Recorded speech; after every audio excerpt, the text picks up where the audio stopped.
bayani daw yan eh. Bayani. Bayani sa bukid.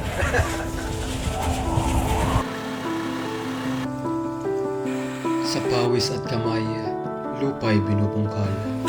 Pagkain sa hapag, sagana'y tinatanaw. Pag-ibig sa bayan, sa puso'y taglay. Magsasaka ay bayani, tunay na dagal. Ako si Alejandro Casillas Batol. 63 taong gulang. Matagal na rin akong magsasaka buhat nung siguro nung nakakagtrabaho na ako kasi si tata isang magsasaka kaya maliliit pa lang kami, nakakatulong na kami sa kanya. Ngayon nung nagkaasawa ko talagang full time na rin akong magsasaka. Kaya siguro may 30 taon na akong magsasaka.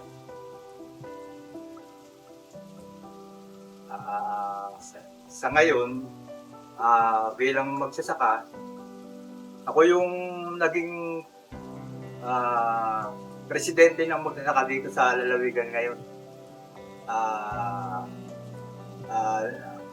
Ikinuha ng DA na Department of Agriculture sa Samal na magkaroon kasi ng mga pamunuan dito sa Lalawigan. Isa nga ako sa nahiram na chairman ng BAPSI, Barangay Agriculture and Fishery Council. Nangarap din ako na maging isang engineer. Noong bata pa ako, hanggang sa makayari nga ako ng high school, pinangarap kong kunin yung kursong engineer. Kaya lang siyempre mahirap lang kami, hindi masyadong nakaya ng magulang ko pag-aralin kami ng ganong kurso kasi medyo malaki tuition noon eh. Saka noon, kapag gusto mo nga ng mga engineer noong panahon na yun, luluwas ka pa ng Maynila para doon ka mag-aral ng mga ganong kurso. Kung karaniwang araw, ito sa umaga, maaga pa lang, may hamog pa. Gusto mo makita yung bukid mo, papasyalan mo yung lahat.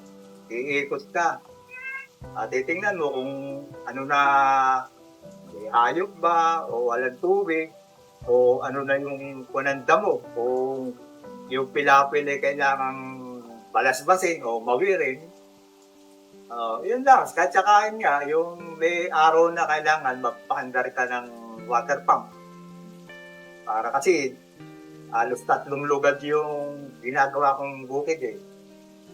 Kaya susubaybayan ko yun. Sa araw-araw na takbo ng pagbubukid. Siyempre sa araw-araw naman, unang-una, siyempre sa bahay. Sa bahay, siyempre sa araw-araw, kung meron tayong pagkain kakainin, pangkaraniwan yung problema ng asawa ko, ulam. Pero sa bigas, hindi naman kami namumroblema dyan.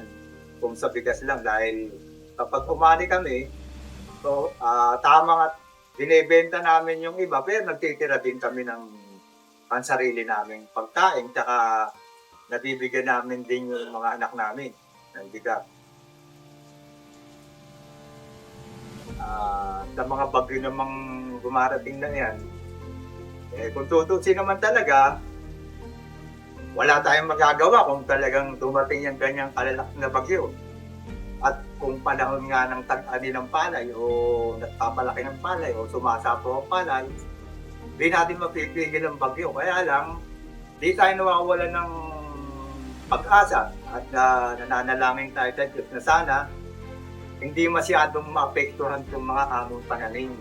Kasi kapag nangyari yun, talagang back to zero kami. Sa bilang magsasaka naman, ang pinakamahirap dyan, siyempre, sa pagsasaka, kailangan mo may puhunan. May puhunan ka sa pagsasaka mula sa pagka-cultivate ng lupa. Siyempre, wala kang gamit na malaki, iuupa mo yun. Problema doon yung kung wala kang pangupa sa mga makinaryang nagpapaupa ngayon. Pwede mo rin gawin yun kung sarili mo, kaya lang hindi mo makakayang tuluhin ang trabaho. Obligang umupa ka. Sa pagsasaka nga kasi hindi mo masasabi kung aani ka ng marami o kaunti kasi may dumadating ang pagkakataon, may mga sakit na dumarating sa palay. Minsan aanihin na lang, tinadakpuan pa ng mga kung ano ng mga insektong nakakasira sa ukay ng palay. Kaya tamang makakasambot ka ng kita ng pinagpaguran mo. Kaya lang, kung kaunti lang nga ang aanihin mo, ay hindi rin sasapat. Kaya, obligado ding maghahanap ka ng kapupunan sa paggastos mo. Kaya, katulad nga ngayon, sa ginagawa ng gobyerno natin, particular yung Department of Agriculture, nag-iisip sila o talagang pumikilo sila para matulungan yung mga magtataka. Dahil na sa nangyayaring iyan, minsan nga yung mga inaani nating palay, pag nagbebenta yung mga magsataka, kumbaga sa hindi kami nasusunod sa presyo. Ang nangyayari, kung sino yung bibili, siya yung nasusunod sa presyuhan. Ganon ang manan. Sa kabila nung nagbibigay ng tulong ng gobyerno natin, sa Samal, ang DA dyan, natuwa nga sa national, nakakatanggap naman kami ng mga ayuda. Pera, pataba, mga binhi. Kaya lang, parang kulang pa rin. Kulang. Dahil nga, halimbawa, kung ang bukid mong ginagawa ay 1 hektarya, kumisan, naibibigay lamang sa akin, 2 sakong pataba. Sa binhi, okay. Kaya lang, kumisan, na hindi naman ding sinatadyang pagkakataon, nangyayari, yung binhing papamigay sana sa amin nadidelay.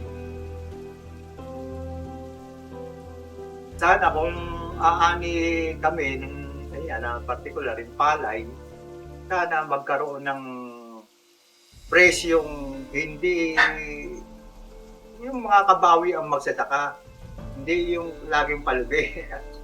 Kasi nangyayari nga, pag panahon ng anihan, biglang bumababa ang presyo ng palay. Sana hawakan ng gobyerno yan, yung ganyan, gawing sila magdikta ng presyo ng palay. O kahit na yung mga gulay na inaani sa ibang bayan. Kasi ang nangyayari kasi sa atin, kapag marami, mura. Pag wala, mahal. Pagkakaunti, mahal. Ganun ang nangyayari sa atin.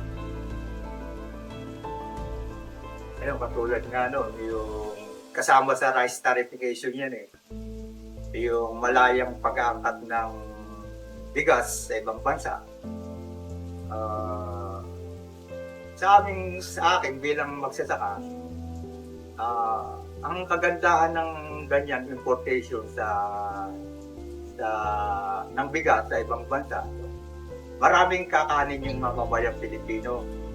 Maraming kakainin. Ang lahat mabibigyan ng bigas yung mga nasa bababa. Lahat kakain pag oras ng kainan. Kaya lang sa amin bilang magsasaka nga,